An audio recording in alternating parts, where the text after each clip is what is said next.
নমস্কার, আপনারা শুনছেন গদাধর অর্থাৎ শ্রী রামকৃষ্ণদেবের কথা। আজও তারই কথা নিয়ে এক বিশেষ পর্ব নিয়ে হাজির হলাম। আজ আপনাদের শোনাব গদাধরের উপনয়নকালের বৃত্তান্ত। শ্রী ঠাকুরের চরণে প্রণাম জানিয়ে শুরু করছি আজকের পাঠ।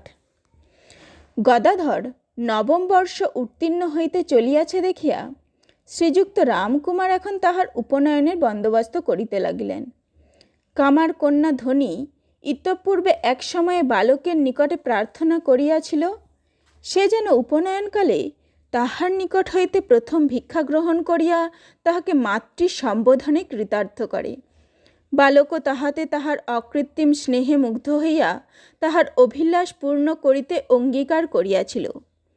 দরিদ্র ধনী তাহাতে বালকের কথায় বিশ্বাস স্থাপন করিয়া তদবধি যথাসাধ্য অর্থাদি সংগ্রহ ও সঞ্চয় করিয়া সাগ্রহে ওই কালেরই প্রতীক্ষা করিতেছিল। সেই কাল উপস্থিত দেখিয়া গদাধর এখন নিজ অগ্রযোগে ওই কথা নিবেদন করিল। কিন্তু বংশে কখনো ঐরূপ প্রথার অনুষ্ঠান না হওয়ায় শ্রীযুক্ত রামকুমার উহাতে আপত্তি করিয়া বসিলেন। বালকও নিজ অঙ্গীকার স্মরণ করিয়া ওই বিষয়ে বিষম জেদ করিতে লাগিল। সে বলিল, ঐরূপ না করিলে তাহাকে সত্যভঙ্গের অপরাধে অপরাধী হইতে হইবে এবং মিথ্যাবাদী ব্যক্তি ব্রাহ্মণোচিত যজ্ঞসূত্র ধারণে কখনো অধিকারী হইতে পারে না। উপনয়নের কাল সন্নিকট দেখিয়া ইতঃপূর্বে সকল বিষয়ের আয়োজন করা হয়েছিল। বালকের পূর্বোক্ত জেদে ওই কর্ম পণ্ড হইবার উপক্রম হইল। ক্রমে ওই কথা শ্রীযুক্ত ধর্মদাস লাহার কর্ণে প্রবেশ করিল। তখন উভয় পক্ষের বিবাদ মিটাইয়া দিতে যত্নপর হইয়া তিনি শ্রীযুক্ত রামকুমারকে বলিলেন, ঐরূপ অনুষ্ঠান তাহাদিগের বংশে ইতঃপূর্বে না হইলেও উহা অন্যত্র বহু সৎ ব্রাহ্মণ পরিবারে দেখা গিয়া থাকে। অতএব উহাতে তাহাদিগের যখন নিন্দাভাগী হইতে হইবে না, তখন বালকের সন্তোষ ও শান্তির জন্য ঐরূপ করিতে দোষ নাই। প্রবীণ পিতৃ সুহৃদ ধর্মদাসের কথায় তখন রামকুমার প্রভৃতি ওই বিষয়ে আর আপত্তি করিলেন না এবং গদাধর হৃষ্টচিত্তে যথা বিধানে উপবীত ধারণ করিয়া সন্ধ্যা পূজাদি ব্রাহ্মণোচিত কার্যে মনোনিবেশ করিল। কামারকন্যা ধনীও তখন বালকের সহিত ওইভাবে সম্বন্ধা হইয়া আপনার জীবন ধন্য জ্ঞান করিতে লাগিল।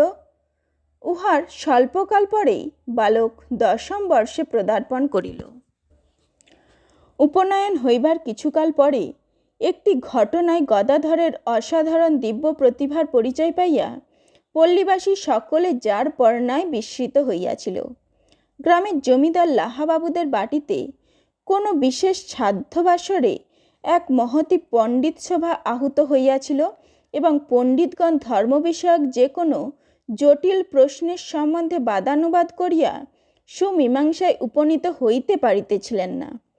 বালক গদাধর ওই সময়ে তথায় উপস্থিত হইয়া ওই বিষয়ের এমন সুমীমাংসা করিয়া দিয়াছিল যে পণ্ডিতগণ তৎসবনে তাহার ভূয়সী প্রশংসা ও তাহাকে আশীর্বাদ করিয়াছিল। সে যাহাই হোক, উপনয়ন হইবার পরে গদাধরের ভাবপ্রবণ হৃদয় নিজ প্রকৃতির অনুকূল অন্য কোনো বিষয় অবলম্বনের অবসর পাইয়া আনন্দিত হইয়াছিল।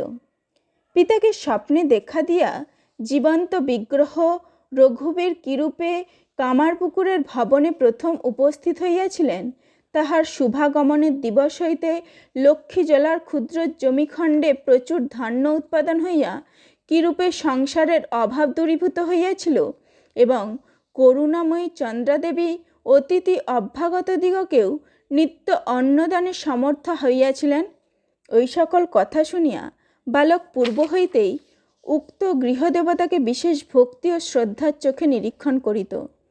সেই দেবতাকে স্পর্শ পূজা করিবার অধিকার এখন হইতে প্রাপ্ত হইয়া বালকের হৃদয়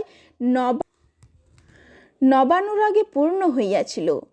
সন্ধ্যা বন্দনাদি সমাপ্ত করিয়া সে এখন নিত্য তাহার পূজা ও ধ্যানে বহুক্ষণ অতিবাহিত করিতে লাগিল এবং যাহাতে তিনি প্রসন্ন হইয়া পিতার ন্যায় তাহাকেও সময়ে সময়ে দর্শন ও আদেশ দানে কৃতার্থ করেন, তজ্জন্য বিশেষ নিষ্ঠা ও ভক্তির সহিত তাহার সেবা করিতে লাগিল। রামেশ্বর, শিব এবং শীতলা মাতাও বালকের ওই সেবার অন্তর্ভুক্ত হইলেন। ওইরূপ সেবা পূজার ফলও উপস্থিত হইতে বিলম্ব হইল না।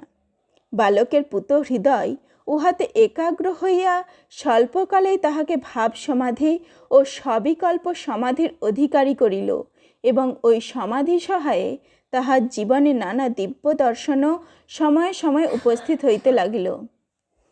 ওইরূপ সমাধি ও দর্শনের বিকাশ এই বৎসর শিবরাত্রিকালে তাহার জীবনে উপস্থিত হইয়াছিল। বালক সেদিন যথারীতি উপবাসী থাকিয়া বিশেষ নিষ্ঠার সহিত দেবাদিদেব মহাদেবের পূজা করিতেছিল।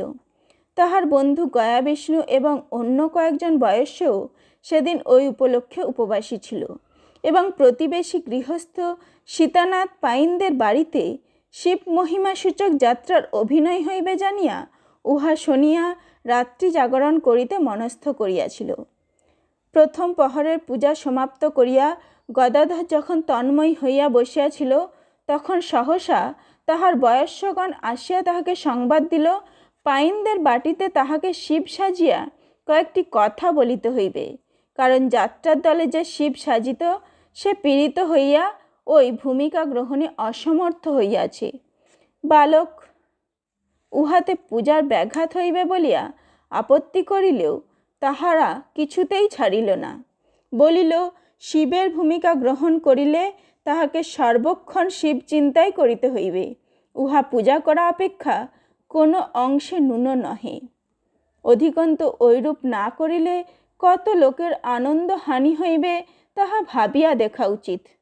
তাহারা সকলে উপবাসী রহিয়াছে এবং ঐরূপে রাত্রি জাগরণে ব্রত পূর্ণ করিবে মনস্থ করিয়াছে। গদাধর অগত্যা সম্মত হইয়া শিবের ভূমিকা গ্রহণ করিয়া আসরে নামিয়াছিল, কিন্তু জটা, রুদ্রাক্ষ ও বিভূতিভূষিত হইয়া সে শিবের চিন্তায় এতদূর তন্ময় হইয়া গিয়াছিল যে তাহার কিছুমাত্র বাহ্য সংজ্ঞা ছিল না। পরে বহুক্ষণ অতীত হইলেও তাহার চেতনা হইল না দেখিয়া সে রাত্রির মতো যাত্রা বন্ধ করিতে হইয়াছিল। জয় ঠাকুর শ্রীরামকৃষ্ণদেবের জয়। নমস্কার, আজ এখানেই শেষ করছি। প্রণমামি জগৎজননীর পরবর্তী আলোচনা শুনবেন আগামী সোমবার। ততক্ষণ সকলে সুস্থ থাকুন এবং লাইক, কমেন্ট, শেয়ার ও সাবস্ক্রাইব করে শুনতে থাকুন প্রণমামি জগৎজননীর আলোচনা। ধন্যবাদ।